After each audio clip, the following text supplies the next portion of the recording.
মোদী এবং সেখানে আপনারা জানেন বিমানবন্দরেরও সেই উদ্বোধন রয়েছে এবং সেই ছবি সরাসরি টিভি 9 বাংলায় সবার আগে আমরা তুলে ধরছি। দেখতে পাচ্ছেন সেই ছবি ইতিমধ্যেই বিমানবন্দরে পৌঁছে গিয়েছেন নরেন্দ্র মোদী। যা চকচকে বিমানবন্দর সাজানো হয়েছে এবং অত্যাধুনিক ব্যবস্থা রয়েছে। দেখাচ্ছি আপনাদেরকে সেই ছবির সঙ্গে রয়েছেন যোগী আদিত্যনাথও রয়েছেন। নরেন্দ্র মোদী পৌঁছে গিয়েছেন তিনি এয়ারপোর্টে।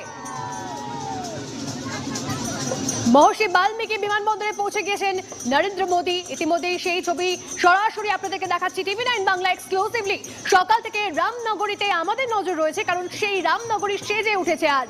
প্রধানমন্ত্রী নরেন্দ্র মোদীর দিনভর ঠাসা কর্মসূচি রয়েছে এবং মহর্ষি বাল্মীকি বিমানবন্দরে নরেন্দ্র মোদী উদ্বোধন করছেন, তিনি উদ্বোধন করতে চলেছেন বিমানবন্দর। সেই ছবি দেখাচ্ছি আপনাদেরকে সরাসরি টিভি 9 বাংলায় সবার আগে। আজ মন্দির নগরীতে আমাদের নজর রয়েছে। মন্দির নগরী অযোধ্যায় প্রধানমন্ত্রী নরেন্দ্র মোদী একাধিক কর্মসূচি রয়েছে। একটু আগে আমরা দেখাচ্ছিলাম আপনাদেরকে রেল স্টেশন উদ্বোধন করলেন তিনি, এরপর তিনি পৌঁছে গেছেন এয়ারপোর্টে। সেই ছবি দেখাচ্ছি আপনাদেরকে সরাসরি। জ্যোতির্ময় আমাদের প্রতিনিধিও রয়েছেন অযোধ্যা থেকে, এক্সক্লুসিভ সমস্ত রিপোর্ট দিচ্ছেন জ্যোতির্ময়। জ্যোতির্ময়, ইতিমধ্যে অত্যাধুনিক বিমানবন্দর, সেখানে প্রধানমন্ত্রী নরেন্দ্র মোদী।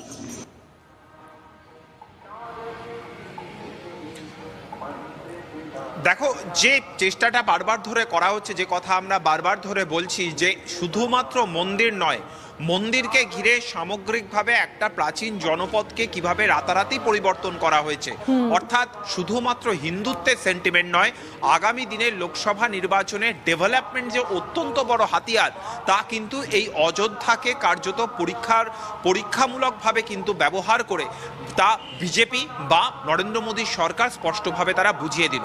শুধুমাত্র রাম মন্দির নির্মাণ, সেটা যেমন একদিক থেকে একটা সেন্টিমেন্টের জন্ম দিচ্ছে, তা যেমন আবার নতুন করে হিন্দুত্বের ভাবনাকে নতুন করে আবার জাগ্রত করছে, ঠিক তার পাশাপাশি একটা প্রাচীন জনপদে কিভাবে এয়ারপোর্ট রাতারাতিভাবে তৈরি করে দেওয়া যায়, কিভাবে সেখানকার কার্যত সকলের অলক্ষ্যে থাকা একটা সাধারণ রেল স্টেশনকে, যাতে মাত্র দুটি স্টেশন ছিল, সেটাকে রাতারাতি একটা জংশন স্টেশনে পরিণত করে দেওয়া যায়, এবং সামগ্রিকভাবে কিভাবে রাজপথ, কিভাবে অত্যন্ত সংকীর্ণ রাস্তাঘাটকে ভেঙে সেখানকার প্রাচীন জনপদকে, তার প্রাচীনত্বকে বাঁচিয়ে কিভাবে সেখানে প্রশস্ত সড়ক তৈরি করা যায়, সেই বিষয়গুলোই কিন্তু এখানে তুলে ধরা হচ্ছে।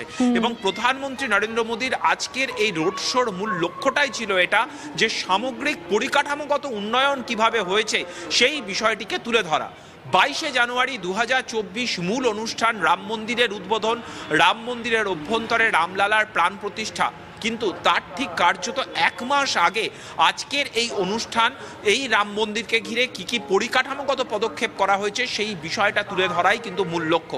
এবং সেই কারণে রেল স্টেশনে আমরা যে ছবিটা দেখলাম, যে শুধুমাত্র এখান থেকে, অর্থাৎ এই অযোধ্যা থেকে যে ট্রেনগুলি ছাড়ছে বা অযোধ্যায় যে ট্রেনগুলি পৌঁছচ্ছে তা নয়, অযোধ্যা রেল স্টেশনে দাঁড়িয়ে দেশের বিভিন্ন প্রান্তের ট্রেন উদ্বোধন প্রধানমন্ত্রী জ্যোতির্ময়, একটু আগে তুমি যে কথা বলছিলে, অনুন্নয়নের অন্ধকারে ঢেকে থাকা একটা শহর, সেটা যখন নতুন একটা মোড়কে মুড়ে ফেলা হচ্ছে এবং তার যোগাযোগ ব্যবস্থাটাই যখন এতটা উন্নত করা হচ্ছে, সেটাই মনে হয় জনমানুষে অনেকটা বেশি প্রভাব ফেলে, তাই না?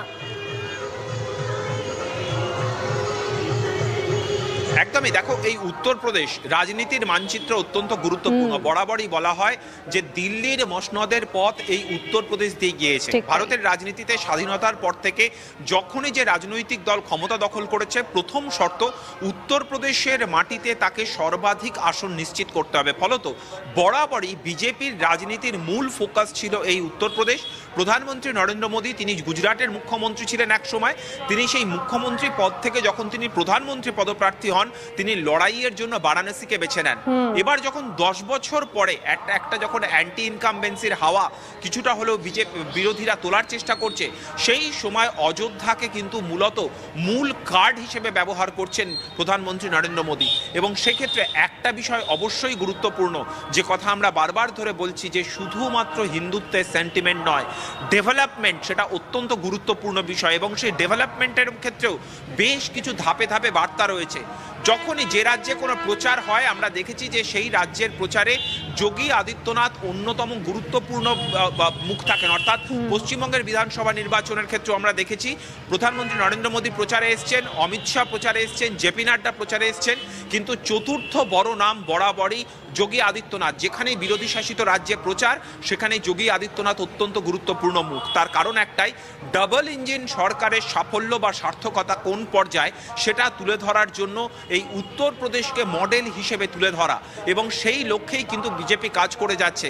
যেভাবে উত্তরপ্রদেশের সামগ্রিক উন্নয়ন গত কয়েক বছর ধরে অর্থাৎ 2017 থেকে 2023 পর্যন্ত আমরা লাগাতার দেখতে পাচ্ছি, সেই বিষয়টি কিন্তু আগামী দিনে লড়াইয়ের ক্ষেত্রে প্রধানমন্ত্রী নরেন্দ্র মোদীর অত্যন্ত বড় হাতিয়ার। এবং আজকের যে ঠাসা কর্মসূচি অর্থাৎ একেবারে প্রশাসনিক কর্মসূচি, সেই প্রশাসনিক কর্মসূচিকে রাজপথে নেমে যেভাবে একটা রাজনীতির মোড়কে রাজনীতির রং এবং রাজনীতির আবেদন প্রধানমন্ত্রী নরেন্দ্র মোদী পৌঁছে দিলেন, এই আবেদনের নেপথ্য ভাষ্য কিন্তু এটাই যে উন্নয়ন অন্যতম বড় একটি হাতিয়ার, এবং সেই উন্নয়নকে ব্যতি রেখে কখনোই হিন্দুত্বের সেন্টিমেন্ট দিয়ে কাজ চলবে না। এবং যে কথা আমরা কিছুক্ষণ আগে জানাচ্ছিলাম যে এর বাইরেও অর্থাৎ যা আমরা চোখে দেখতে পাচ্ছি, এই যে সুসজ্জিত অযোধ্যা নগরী, এই যে নতুন করে সাজিয়ে তোলা হয়েছে সমস্ত প্রাচীন জনপদকে, তার বাইরেও কিন্তু একেবারে ব্যাকগ্রাউন্ডে এমন কিছু ডেভেলপমেন্ট ঘটছে যেটা অত্যন্ত গুরুত্বপূর্ণ। আজকের এই কর্মসূচিকে বাস্তবায়িত করার জন্য বিজেপি দীর্ঘদিন ধরে পরিকল্পনা করছিল। সেই পরিকল্পনার অঙ্গ হিসেবে বিভিন্ন জায়গাতে ধাপে ধাপে বৈঠক হয়েছে। শুধুমাত্র অযোধ্যা জেলা নয়, তার যে সংলগ্ন অন্যান্য জেলাগুলি রয়েছে অর্থাৎ উত্তরপ্রদেশের পূর্বাঞ্চলের যে জেলাগুলি, সেই জেলাগুলি থেকে আজকে প্রধানমন্ত্রীর এই অনুষ্ঠানে জমায়েতের জন্য টার্গেট বেঁধে দেওয়া হয়েছিল, এবং টার্গেটে প্রত্যেককে যে কথা স্পষ্টভাবে বলা হয়েছে যে প্রত্যেক বুথ থেকে এখানে প্রতিনিধিত্ব নিশ্চিত করতে হবে, অর্থাৎ সংগঠনকে চাঙ্গা করা, সেটাও কিন্তু অন্যতম মূল উদ্দেশ্য। অর্থাৎ যাই পদক্ষেপ করা হোক না কেন, যে ছবি আমরা আজকে রাজপথে দেখি না কেন, মূল পাখির চোখ যে 2024-এর লোকসভা নির্বাচন, তা কিন্তু প্রত্যেকটা পদক্ষেপের মধ্যে দিয়ে বিজেপি নিশ্চিত করে দিয়েছে। তা প্রত্যেকটি পদক্ষেপের মধ্যে দিয়ে বারবার করে সামনে আসছে। তবে আজকের এই দিনে, আজকের বিশেষত এই দিনে দাঁড়িয়ে খুব একটা মনে হয় না যে রাজনীতির রংটা সামনে আসছে, মনে হয় শেষ কথা বলছে উন্নয়নই, তাই নাকি জ্যোতির্ময়? একদমই, দেখো রাজনীতি কিন্তু একটা নেপথ্য ভাষ্য, মূল যে কথা সেটা হচ্ছে উন্নয়নের বার্তা, এবং তারও আগে যে ছবিটা রয়েছে অর্থাৎ বলা যেতে পারে তারও আগে যে বিষয়টিকে একেবারে প্ল্যাকার্ড হিসেবে এক্ষেত্রে ইউজ করা হচ্ছে তা হচ্ছে দীর্ঘদিনের হিন্দুদের লড়াই, হিন্দুদের একাংশের লড়াই। দীর্ঘদিন ধরে বিশ্ব হিন্দু পরিষদের ব্যানারের তলায় যারা লড়াই করছেন, RSS এর ব্যানারের তলায় যারা লড়াই করছেন, তাদের যাবতীয় স্বপ্নকে বাস্তবায়িত করলেন প্রধানমন্ত্রী নরেন্দ্র মোদী, অর্থাৎ সেই রাম মন্দিরের ছবি। সেই রাম মন্দিরকে ঘিরেই কিন্তু যাবতীয় কাজটা এক্ষেত্রে হলো। এবং আরও একবার প্রধানমন্ত্রী নরেন্দ্র মোদী যে বিষয়টি তিনি স্পষ্টভাবে বুঝিয়ে দিলেন যে বিজেপির নির্বাচনী লড়াইয়ের ক্ষেত্রে মূল মুখ, মূল চালিকা শক্তি, মূল পুঁজি, মূল বুনিয়াদ হিসেবে তিনিই রয়েছেন। সেই কারণেই কিন্তু আজকে তার জনসমর্থনের ভিত্তি কতটা সেটা এই অযোধ্যা নগরীতে রোড শোর মধ্যে দিয়ে তিনি বারবার ধরে বুঝে নেওয়ার চেষ্টা করেছেন। আমরা কিছুক্ষণ আগে যে ছবি দেখেছি, যে জায়গায় আমরা দাঁড়িয়ে রয়েছি, এখান থেকে ঢিলছোড়া দূরত্বে রাম মন্দির, নতুন যে রাম মন্দির নির্মিত হচ্ছে, সেই নির্মাণ হচ্ছে সেই রাম মন্দির, এখান থেকে ঢিলছোড়া দূরত্বে হনুমানগড়ি, এবং তার পাশাপাশি এখান থেকে কিছুটা এগিয়ে গেলেই সেখানে রয়েছে লতা মঙ্গেশকর চক, অর্থাৎ কিছুক্ষণ আগে যে জায়গার ছবি আমরা দেখছিলাম। এবং এই রাস্তা ধরে প্রধানমন্ত্রী কিছুক্ষণ আগে ফিরে গিয়েছেন এয়ারপোর্টে। এই সমগ্র রাস্তাকে কিভাবে সাজিয়ে তোলা হয়েছে সেটাই সব থেকে গুরুত্বপূর্ণ বিষয়। এবং একটা কথা এক্ষেত্রে অবশ্যই উল্লেখ করতে হবে, যে কথা উল্লেখ না করলে যাবতীয় আলোচনাটা এক্ষেত্রে বাদ থেকে যাবে, তা হচ্ছে যে এই অযোধ্যাতে মূলত যে কথা আমরা গত দুদিন ধরে বারবার ধরে বলছি, যে প্রাচীন একাধিক মন্দিরকে আবার নতুন করে সংস্কার করা হচ্ছে। তার মধ্যে 10টি জায়গাকে আলাদা করে চিহ্নিত করা হয়েছে, যে 10টি জায়গাকে রাম মন্দিরের পাশে মূল জায়গা হিসেবে প্রজেক্ট করা হবে। তার মধ্যে অন্যতম হনুমানগড়ি মন্দির। গতকাল যোগী আদিত্যনাথ তিনি যখন সমস্ত অযোধ্যার এই যাবতীয় ব্যবস্থাপনা প্রধানমন্ত্রীর সফরকে ঘুরে দেখছিলেন, সেই সময় একটা ফাঁকে গিয়ে তিনি হনুমানগড়িতে পুজো দিয়ে এসছেন।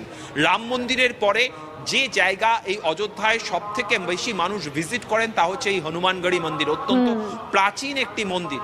এর পাশাপাশি একাধিক জায়গা রয়েছে, যেমন সরজু নদী। গতকাল রাতে আমরা দেখাচ্ছিলাম যে এই সরজু নদীর তীরে এর আগেও বারবার আমরা প্রত্যেকদিন সন্ধে, এর আগেও আমরা যখন এসেছি, যে প্রতিদিন সন্ধ্যায় এখানে আরতি হতো, কিন্তু এবারের আরতি ঠিক একেবারে বারাণসীতে যেভাবে আরতি হয় সেই জাঁকজমকে পূর্ণ।